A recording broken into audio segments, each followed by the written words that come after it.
Shalom Uvracha, nous allons parler dans la paracha de Lech Lecha d'un épisode assez surprenant. C'est cette fameuse guerre qu'il y a eu entre 4 rois et 5 rois.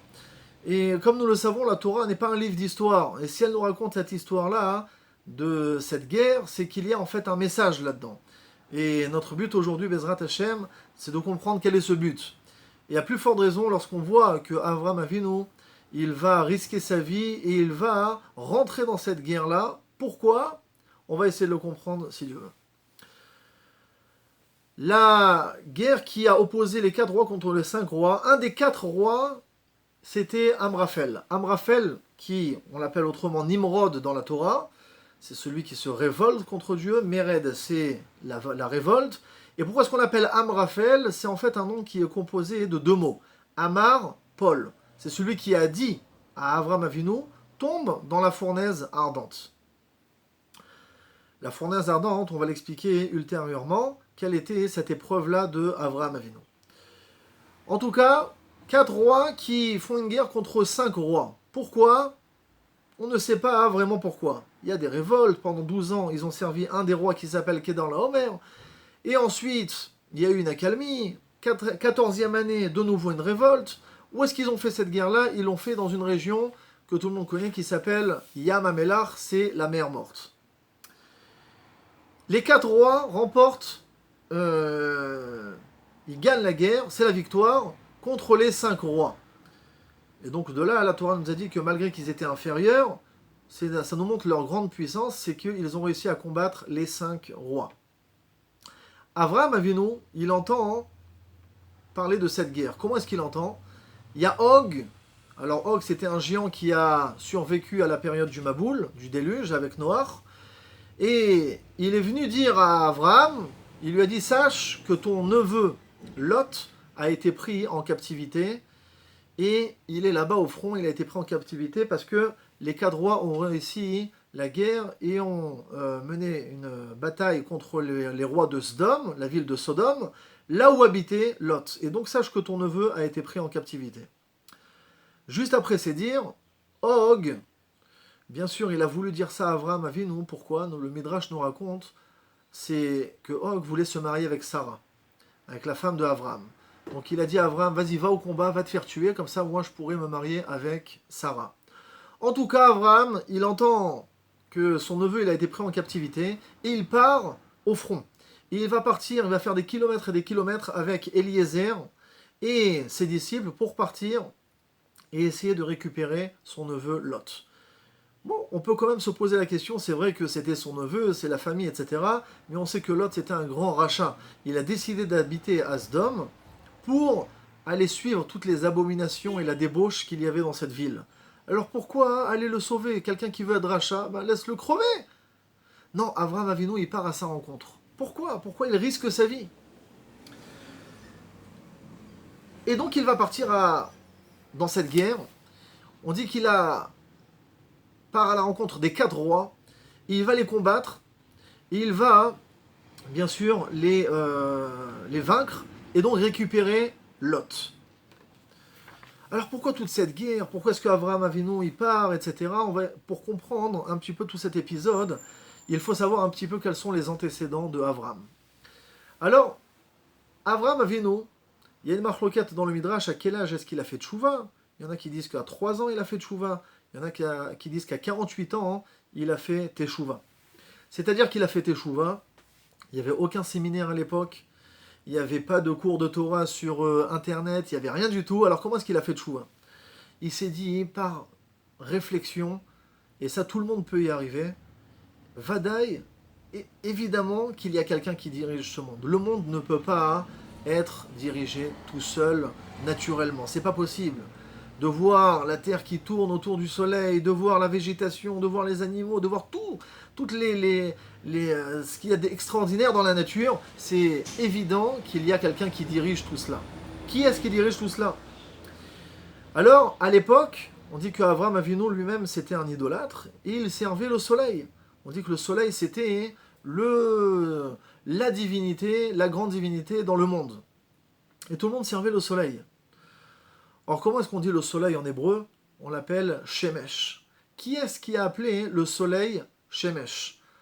Nous dit le Meshech Chochma, un des commentateurs sur la Torah, que ce n'est personne d'autre qu'Avraham Avinu. Avraham, il en est arrivé à cette déduction-là. Il s'est dit, si on sert le soleil, alors où il est la nuit? Donc, il y a quelqu'un d'autre pendant la nuit qui s'appelle la lune, les étoiles, donc on va servir la lune et les étoiles. Mais à nouveau le matin, il y a le soleil. Où est-ce que sont passés la lune et les étoiles? Ils ont disparu. Alors c'est qui? C'est la lune, les étoiles, le soleil.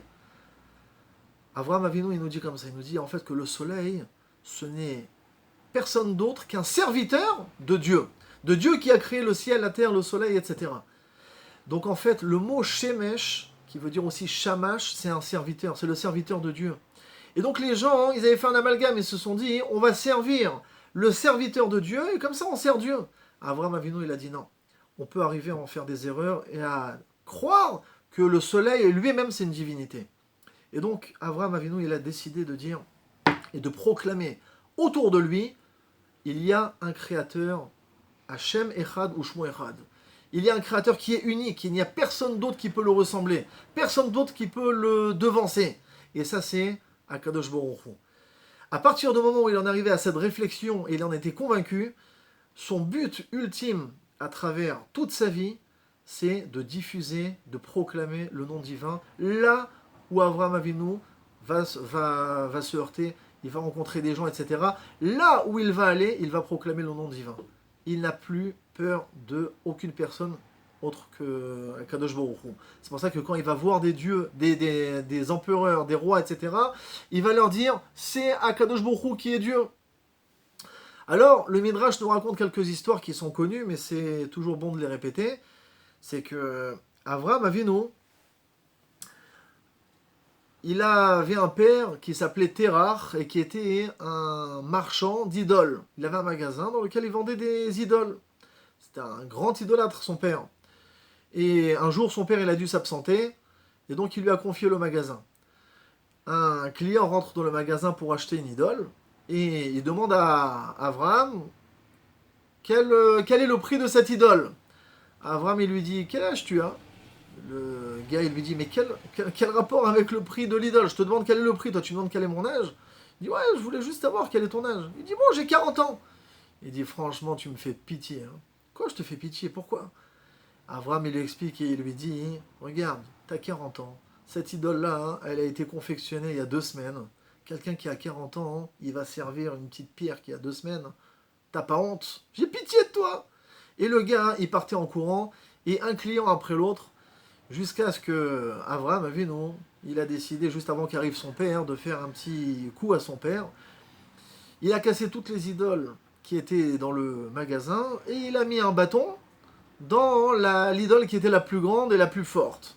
Lorsque Terach rentre au magasin, il voit ce carnage, et il dit à son fils, mais qu'est-ce qui s'est passé? Il lui dit, ben regarde, j'ai apporté le plateau repas, et ils se sont tous disputés pour manger.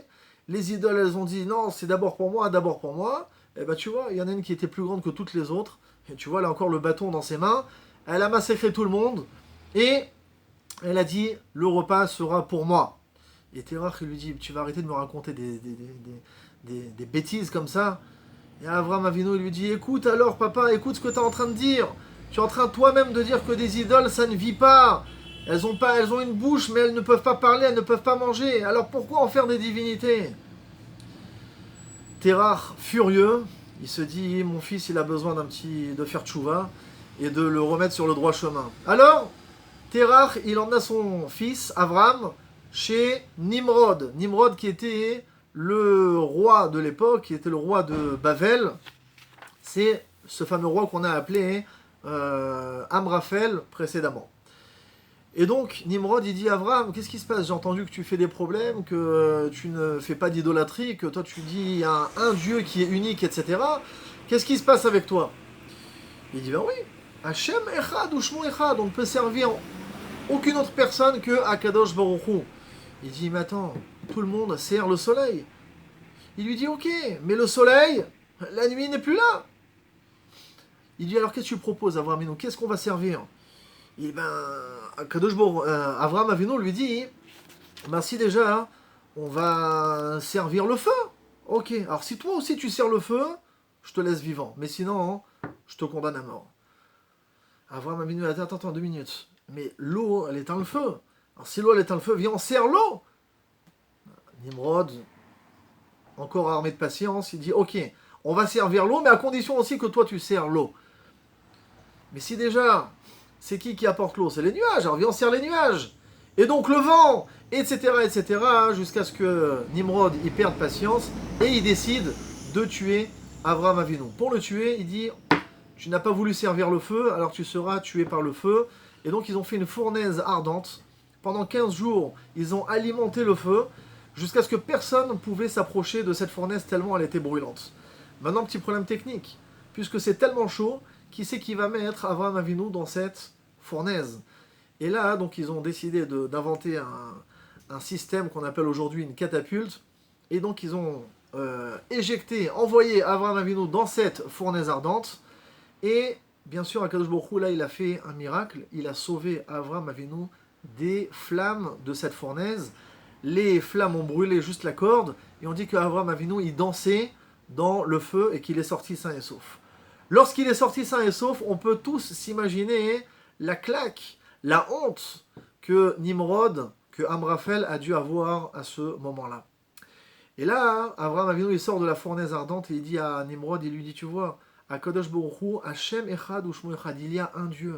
Le feu n'a pas eu d'emprise sur moi. Pourquoi? Parce que Dieu en a décidé autrement. Alors il faut servir Dieu. À ce moment-là, Nimrod, qui a eu honte, qui a subi une défaite, alors tout le monde s'est écarté de Nimrod. Et donc là, on dit qu'il a perdu son kavod, il a même perdu sa parnassa, il a perdu plein de choses. Et Avraham Avinu, qui rentre chez lui, on dit qu'il habitait à Be'er Sheva, il a ouvert un hôtel qu'il appelait Eshel. Eshel, c'est, pas en français, mais bien sûr en ivrite, Aleph, Shin, Lamed. Ce sont les initiales de Achila, Shtia, Lina. Manger, boire et dormir. Tous les gens qui passaient par chez lui, par son petit hôtel, alors il leur donnait à boire, il leur donnait à manger, et il les faisait dormir là-bas. Quel était le prix d'un hôtel en plein milieu du désert où il n'y a rien à manger, rien à boire? Quel prix doit-on payer là-bas? Alors Avraham Avinu, il disait aux gens, il n'y a rien à payer, juste vous faites Birkat Amazon. C'est quoi Birkat Amazon? Demandaient les hôtes. Avraham Avinu leur dit, c'est remercier Akadosh Baruch Hu, qui nous donne à manger tous les jours, qui nous fait boire, qui nous donne la santé, etc. On le remercie. Et donc, comment est-ce qu'on le remercie? Et là, Avraham Avinu qui leur enseignait le Birkat Amazon. Baruch ata Hashem Elokeinu melech haolam, hakel azan otanu, vechule, Baruch ata Hashem azan et akol. Et les gens, ils répétaient après eux, ils disaient, c'est tout ce qui a payé? Oui, c'est tout. À partir du moment où vous remerciez Dieu, c'est le prix qu'il y a payé dans cet hôtel.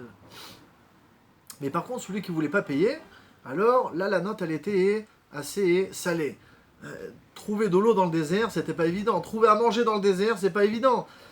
On dit même qu'un jour, Nimrod, il se baladait dans le coin, et donc il est passé par le petit hôtel de Avram.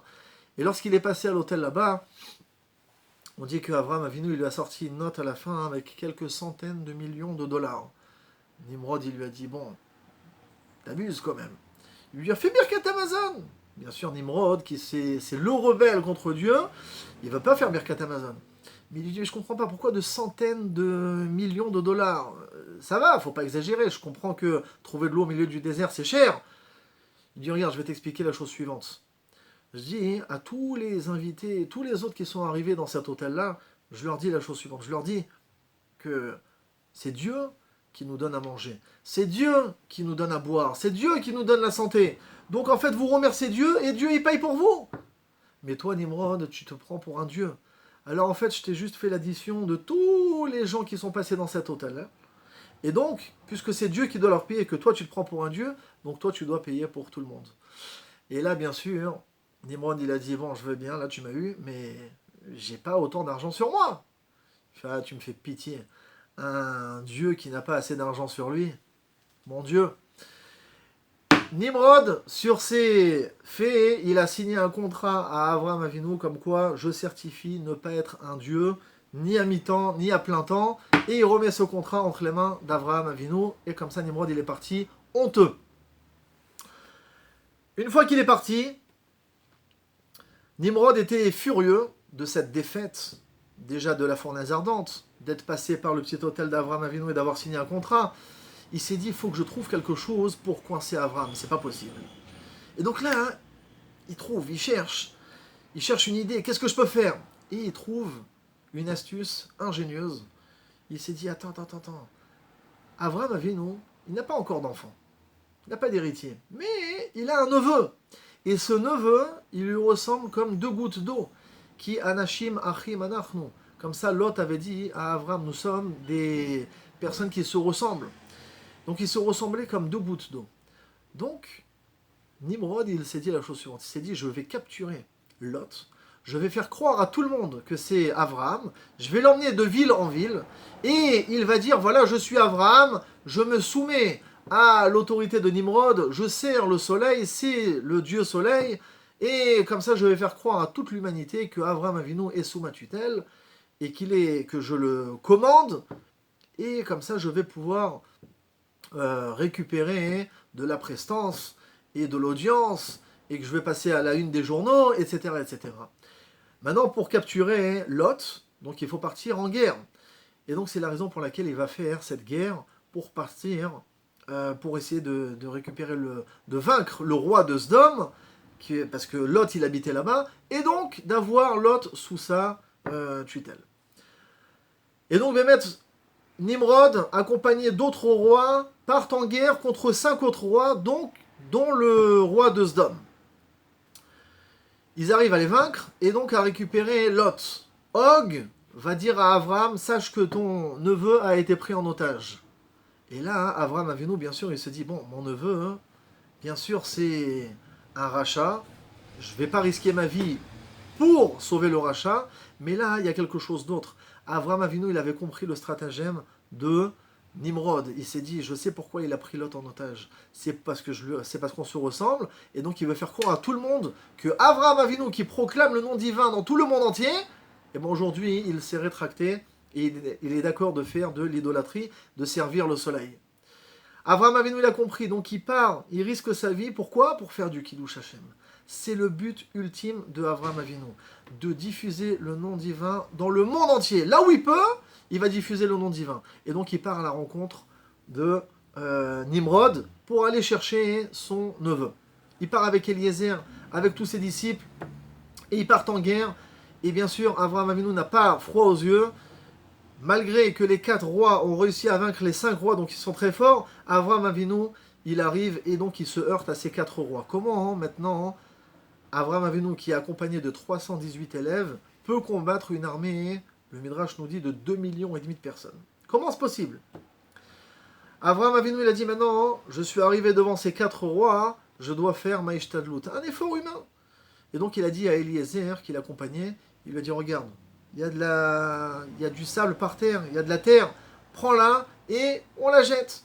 Akadosh Baruch Hu, il a fait un miracle, que toute cette poussière-là s'est transformée en flèche, et chaque flèche atteignait les combattants, les soldats de Nimrod, etc.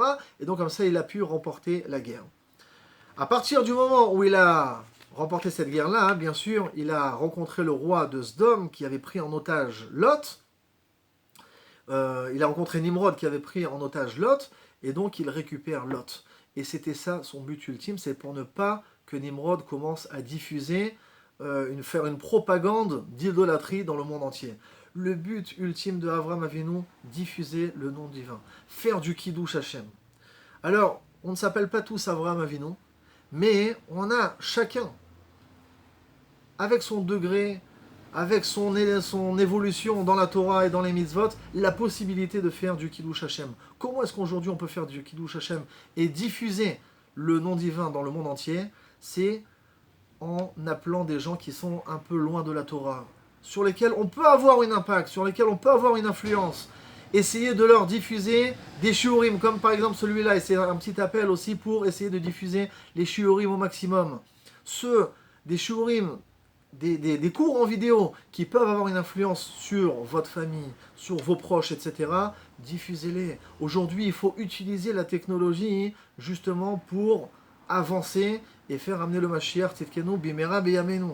C'est un moyen aujourd'hui qui est extraordinaire de diffusion. Alors utilisons-le. Utilisons-le pour le bien.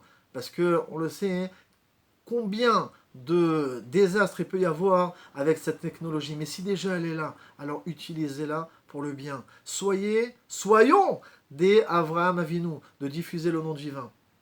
Vous avez des invités à la maison. Incitez-les à faire des brachot, incitez-les à faire Birkat Amazon avec tendresse, avec amour, pas avec de la sévérité, pas avec un ton qui est sévère et autoritaire. Dafka, si j'en profite pour faire un petit mot sur la paracha de Noach. Noach, il avait construit l'arche pendant 120 ans. Il a réussi à sauver sa tête et ses enfants. Mais toute l'humanité, pendant 120 ans, il n'a pas réussi à faire un Baal Tshuva. Comment c'est possible? Noach.